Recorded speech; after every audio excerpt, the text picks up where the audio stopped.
ইসরায়েলের কারাগার থেকে মুক্ত হয়ে দেশে ফিরলেন আলোকচিত্রী শহীদুল আলম।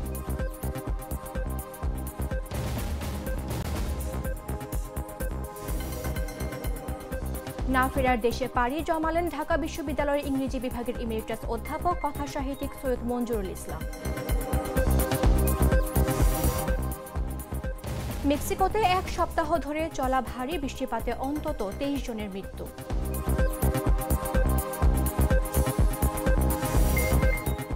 সোমবার থেকে ইসরায়েলি বন্দীরা মুক্তি পাবে জানালেন ডোনাল্ড ট্রাম্প।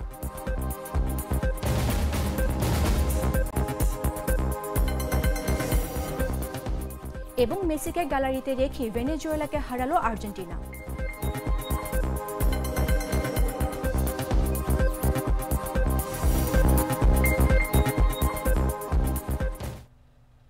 আমন্ত্রণ বেলা 11টা নিউজে, আপনাদের সাথে রয়েছে আমি মামদুহা রাইসা।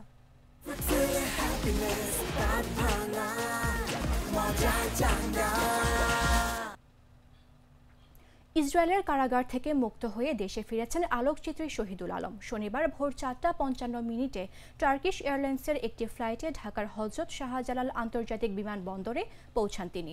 এর আগে শুক্রবার স্থানীয় সময় দুপুর 2:25 শহীদুল আলমকে বহনকারী টার্কিশ এয়ারলাইন্সের একটি ফ্লাইট ইসরায়েল থেকে ইস্তাম্বুল বিমানবন্দরে অবতরণ করে।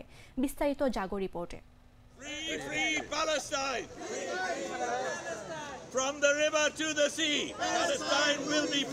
ইসরায়েলে আটক হওয়া বাংলাদেশি আলোকচিত্রী ও মানবাধিকার কর্মী শহীদুল আলম দেশে ফিরেছেন। শনিবার ভোরে তাকে বহনকারী বিমানটি হযরত শাহজালাল আন্তর্জাতিক বিমানবন্দরে অবতরণ করে।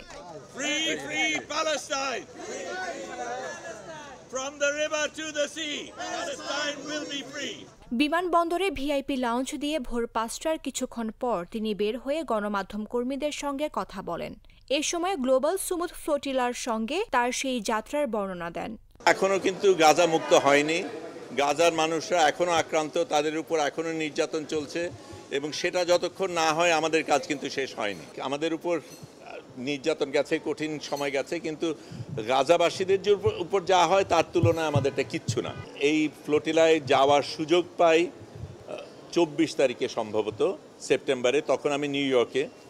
তখন খুব দ্রুত টিকিট কেটে ঢাকায় এসে ঢাকার থেকে বদল করব, কাজে আমি ওখান থেকে আম্মান যাই, আম্মান থেকে দোহা যাই, দোহা থেকে ঢাকায় আসি, ঢাকায় এসে এখানকার কিছু কাজ সেরে অল্পক্ষণের মধ্যে আবার ফ্লাইট নিয়ে রোমে যাই। রোমের থেকে আমরা যেখানে যাওয়ার কথা ছিল 28 তারিখ সন্ধ্যার মধ্যে আমাদের ব্রিন্দিসি বোধহয় জায়গাটার নাম, হ্যাঁ ব্রিন্দিসি, ওখানে পৌঁছানো সম্ভব ছিল না এই সময়ের মধ্যে। কাজেই যেটা করি রোম পর্যন্ত যাই, রোম থেকে আবার রাতের বাস নিয়ে 10.5 ঘন্টা গিয়ে লেচ্ছেতে যাই, সেখান থেকে আরেকটা বাস নিয়ে ট্রেন স্টেশনে যাই, ওখান থেকে ট্রেন যাত্রা করে আরেকটা বাস নিয়ে বাকি পথ হেঁটে ওখানে আমি 29 তারিখ সকালে পৌঁছাই। সেই দিন আমাদের প্রস্তুতি পর্ব ছিল, ট্রেনিংয়ের ব্যাপার ছিল। পরের দিন সকালবেলা আমরা রওনা দেই এবং তখন থেকে আমরা যাত্রা শুরু করি।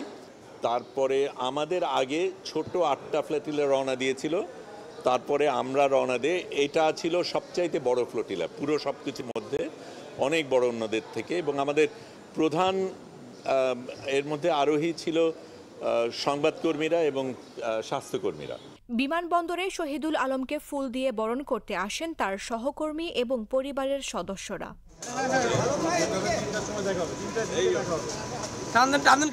এর আগে শহীদুল আলম স্থানীয় সময় শুক্রবার দুপুর 2:30টার দিকে টার্কিশ এয়ারলাইন্সের একটি ফ্লাইটে ইস্তাম্বুলে পৌঁছান। সেখানে তাকে ইস্তাম্বুলে নিযুক্ত বাংলাদেশের কনসাল জেনারেল মোহাম্মদ মিজানুর রহমান স্বাগত জানান।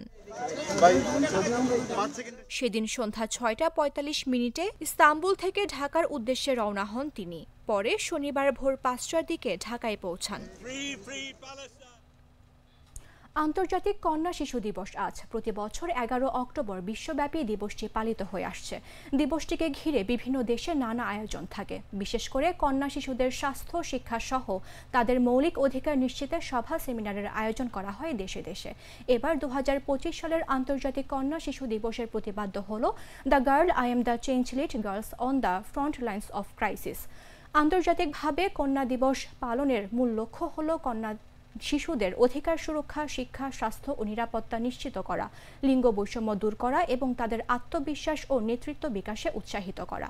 2011 সালের 19 ডিসেম্বর জাতিসংঘ সাধারণ পরিষদে গৃহীত এক প্রস্তাবের মাধ্যমে দিবসটি ঘোষণা করা হয়। 2012 সালের 11 অক্টোবর থেকে পালন করা হচ্ছে এই দিবস।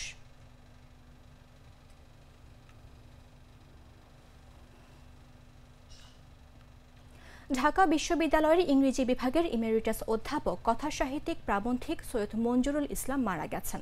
ইন্না লিল্লাহি ওয়া ইন্না ইলাইহি রাজিউন। শুক্রবার বিকেল 5টার দিকে রাজধানীর ল্যাবেট হাসপাতালে চিকিৎসাধীন অবস্থায় শেষ নিঃশ্বাস ত্যাগ করেন তিনি।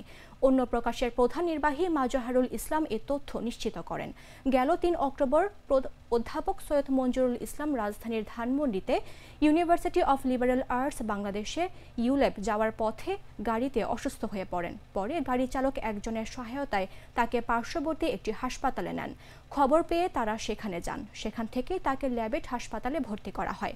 ঢাকা বিশ্ববিদ্যালয়ের ইংরেজি বিভাগ থেকে স্নাতক ও স্নাতকোত্তর করে কানাডার কুইন্স বিশ্ববিদ্যালয় থেকে পিএইচডি করেন তিনি। ঢাকা বিশ্ববিদ্যালয়ের ইংরেজি বিভাগে দীর্ঘদিন শিক্ষকতা করে 2018 সালে চাকরির নির্ধারিত সময় শেষ করে অবসর নেন সৈয়দ মঞ্জুরুল ইসলাম। এরপর তিনি ইউনিভার্সিটি অফ লিবারেল আর্টস বাংলাদেশে যোগ দেন। 2023 সালে তাকে ঢাকা বিশ্ববিদ্যালয়ের ইমেরিটাস অধ্যাপক করা হয়। সৈয়দ মঞ্জুরুল ইসলাম বাংলা একাডেমি সাহিত্য পুরস্কার এবং 21 পদকও পেয়েছেন।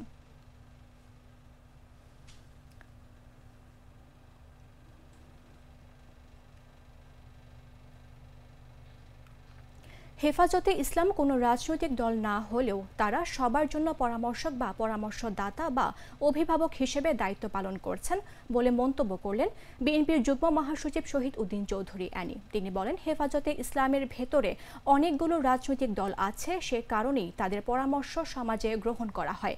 শুক্রবার সন্ধ্যায় লক্ষ্মীপুর হেফাজতে ইসলামের নতুন কমিটির পরিচিতি সভায় বিশেষ অতিথির বক্তব্যে এসব কথা বলেন তিনি।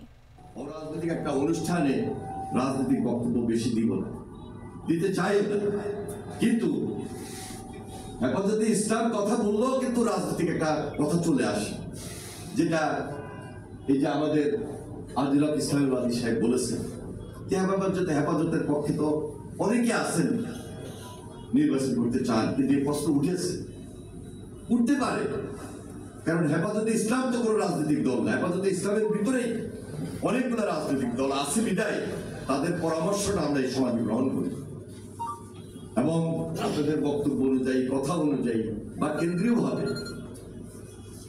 সবসময় আমাদের সঙ্গে একটা আলোচনা থাকে, একটা আলোচনা রয়েছে, যে আলোচনার ভিত্তিতে আমরা মনে করি হেফাজতে ইসলাম সবার জন্য একটা পরামর্শ বা পরামর্শদাতা হিসাবে বা গাইডেন্স হিসাবে ওনারা ওনাদের দায়িত্ব পালন করছেন।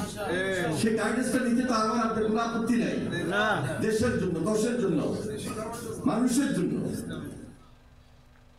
আওয়ামী লীগ দীর্ঘ 16 বছর ক্ষমতায় থেকে এই দেশ থেকে ইসলামকে নির্মূল করতে চেয়েছেন বলে মন্তব্য করেছেন হেফাজতে ইসলামের কেন্দ্রীয় যুগ্ম মহাসচিব আজিজুল হক ইসলামাবাদী। শুক্রবার রাতে লক্ষ্মীপুর হেফাজতে ইসলামের নতুন কমিটির পরিচিতি সভায় প্রধান অতিথির বক্তব্যে এ কথা বলেন তিনি। জেলা শহরের সোনার বাংলা চাইনিজ রেস্তোরাঁয় হেফাজতে ইসলামের ব্যানারে এ অনুষ্ঠানের আয়োজন করা হয়। অনুষ্ঠানের শেষ পর্যায়ে 151 সদস্য বিশিষ্ট লক্ষ্মীপুর জেলা কমিটির সদস্যদের নাম ঘোষণা করা হয়। পশ্চিমবঙ্গের সঙ্গে লড়তে করতে চেয়েছে, উলামা ইকরামদেরকে মিথ্যা মামলা দিয়ে জঙ্গি সন্ত্রাসী বানিয়ে জেলখানায় পুরে নির্যাতন নিপীড়ন করেছে। আগামী দিনেও যারা এই আওয়ামী ফ্যাসিবাদী শক্তির মতো কোন শক্তি বাংলাদেশে মাথা ছাড়া দিতে না পারে, সেই জন্য হেফাজত অভিভাবকের ভূমিকা পালন করবে। কিন্তু হেফাজত রাজনীতি থাকবে, রাজনীতি করবে না, এটা হেফাজতের সিদ্ধান্ত। হেফাজতের সিদ্ধান্ত হলে হেফাজত রাজনীতি থাকবে, হেফাজত রাজনীতি করবে না। আপনাদের অনেকের প্রশ্ন হয় যে হেফাজতের অনেক নেতৃবৃন্দরা এখন ইলেকশনে অংশগ্রহণ করার জন্য দৌড়াদৌড়ি শুরু করেছেন, প্রচার প্রচারণা চালাচ্ছেন, এখন কি হবে? 1 নম্বর কথা হলো, ওনারা তো হেফাজত জন্মের হাত থেকে রাজনীতি করতেন। এই রাজনৈতিক দলগুলোর নেতৃবৃন্দ আল্লামা আহমদ শফির নেতৃত্বে যখন হেফাজতে এসেছে, কিভাবে এসেছে? দেশের মাদ্রাসার মুহতামিম যেমন হেফাজতের সদস্য, একজন মসজিদের ইমাম যেমন হেফাজতের সদস্য, একজন রাজনৈতিক নেতা আলেম তিনি হেফাজতের সদস্য, রাজনৈতিক দলের লিডার হয়ে নয়, একজন আলেম হয়ে, মুরব্বী হয়ে।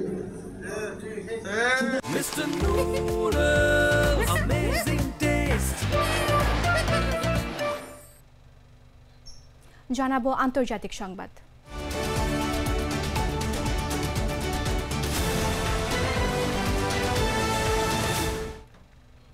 মেক্সিকোতে এক সপ্তাহ ধরে চলা ভারী বৃষ্টিপাতে অন্তত 23 জনের মৃত্যু হয়েছে। শুক্রবার দেশটির বিভিন্ন অঙ্গরাজ্যের স্থানীয় কর্তৃপক্ষ এ তথ্য জানায়। মেক্সিকোর বেসামরিক প্রতিরক্ষা বিভাগ জানায় দেশটির 31টি রাজ্যেই ভারী বৃষ্টিপাত হয়েছে। এর মধ্যে সবচেয়ে ক্ষতিগ্রস্ত অঞ্চলগুলো হলো পূর্বাঞ্চলের ভেরাক্রুজ, মধ্যাঞ্চলের কেরেতারো ও হিদালগো এবং উত্তর কেন্দ্রীয় রাজ্য সান লুইস পোতসি। হিদালগো রাজ্যে সবচেয়ে বেশি মৃত্যুর খবর পাওয়া গেছে। সেখানে 16 জনের মৃত্যু হয়েছে এবং অন্তত 1000 ঘরবাড়ি ক্ষতিগ্রস্ত হয়েছে। পুয়েবলা রাজ্যে আরও 5 জনের মৃত্যু হয়েছে এবং সেখানে নিখোঁজ রয়েছেন 11 জন। ভেরাক্রুজে এক শিশুর মৃত্যু এবং কেরেতারোতে এক পুলিশ কর্মকর্তার মৃত্যুর খবর পাওয়া গেছে। জাতীয় বেসামরিক প্রতিরক্ষা সমন্বয়ক লাউরা ভেলাজকেজ বলেন, আক্রান্ত এলাকাগুলোতে ভূমিধস, নদীর পানি উপচে পড়া এবং সড়ক ধসে পড়ার ঘটনা ঘটেছে।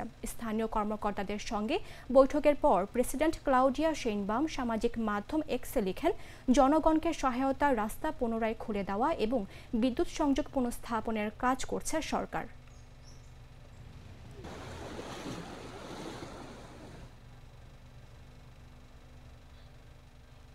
গাজায় হামাসের হাতে বন্দী থাকা জিম্মিরা সোমবার থেকে মুক্তি পাবেন বলে জানালেন মার্কিন প্রেসিডেন্ট ডোনাল্ড ট্রাম্প। যুক্তরাষ্ট্রের মধ্যস্থতায় হওয়া যুদ্ধবিরতি চুক্তির অংশ হিসেবে এসব জিম্মিদের মুক্তি দেয়া হবে। এর মধ্যে 20 জন জিম্মি জীবিত আছেন বলে ধারণা করা হচ্ছে এবং 28 জিম্মির মরদেহ হস্তান্তর করা হবে। শুক্রবার রাতে হোয়াইট হাউসের সাংবাদিকদের সঙ্গে আলাপকালে ট্রাম্প বলেন, সোমবার একটি গুরুত্বপূর্ণ দিন, কারণ হামাস 48 জন ইসরায়েলিকে মুক্তি দেবে। বিনিময়ে ইসরায়েল প্রায় 2000 ফিলিস্তিনি বন্দীকে ছেড়ে দেবে। তিনি আরও বলেন, তারা এখনই কাজ শুরু করেছে। অনেক মরদেহ খুঁজে বের করা হচ্ছে।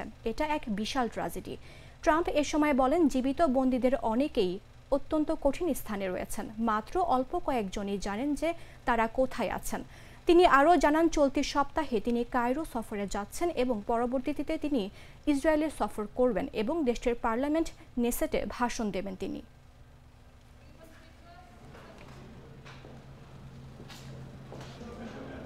গ্লিটারের টুইন লেমন ও অ্যান্টিব্যাকটেরিয়াল ফর্মুলা বাসনকে চকচকে জীবাণুমুক্ত করে আমাদের দেয় গ্লিটার গ্যারান্টি।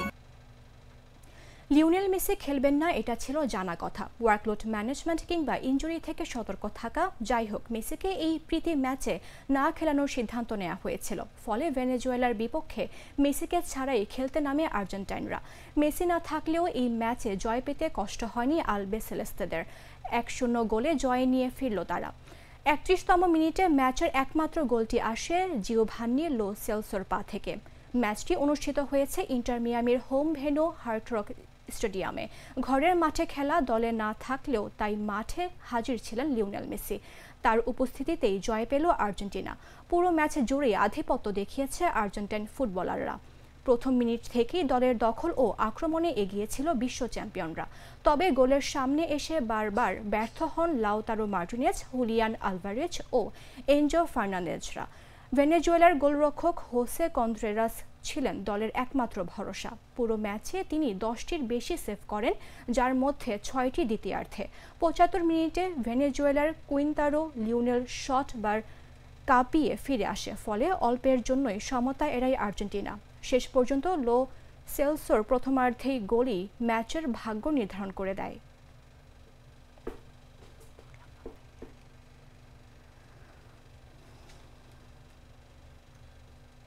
সংবাদ শেষ করার পূর্বে শিরোনামগুলো জানিয়ে দিচ্ছে আরও একবার।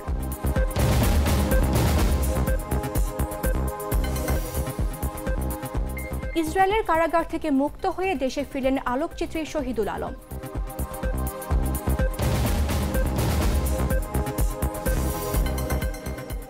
না ফেরার দেশে পাড়ি জমালেন ঢাকা বিশ্ববিদ্যালয়ের ইংরেজি বিভাগের ইমেরিটাস অধ্যাপক কথা সাহিত্যিক সৈয়দ মঞ্জুরুল ইসলাম।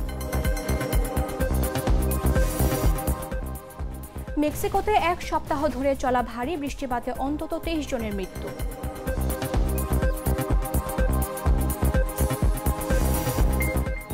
সোমবার থেকে ইসরায়েলি বন্দীরা মুক্তি পাবেন জানালেন ডোনাল্ড ট্রাম্প।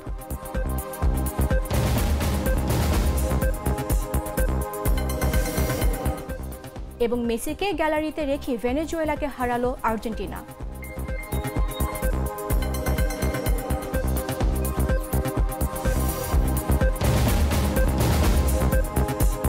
দর্শক, এই ছিল এখনকার মতো। প্রতি মুহূর্তে সর্বশেষ খবর জানতে ভিজিট করুন jagonews24.com। ফলো করুন আমাদের ভেরিফাইড ফেসবুক পেজ এবং সাবস্ক্রাইব করুন জাগো নিউজের ইউটিউব চ্যানেল। ধন্যবাদ সবাইকে।